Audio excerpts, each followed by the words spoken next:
මෙන්න දැන් ලැබුණු විශේෂ පුවතක්.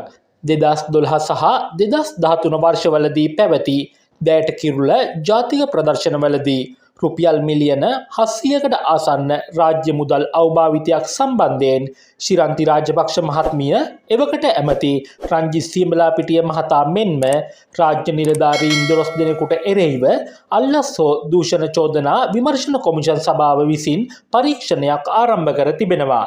2012දී සහ 2013 වසරවලදී පැවති ප්‍රදර්ශනවලදී උක්ත රාජ්‍ය නිලධාරීන් පිරිස තමන්ට හිතවත් සමාගම් සමග එක්ව මෙලෙස රාජ්‍ය මුදල් වංචා සහගත ලෙස අවභාවිතයට ලක් කර ඇති බවට අල්ලස් දූෂණය නාස්තියට එරෙහිව පුරවැසි බලය කරන ලද පැමිණිල්ලකට අනුව අල්ලස් කොමිසම මෙලෙස විමර්ශන කටයුතු ආරම්භ කර තිබෙනවා.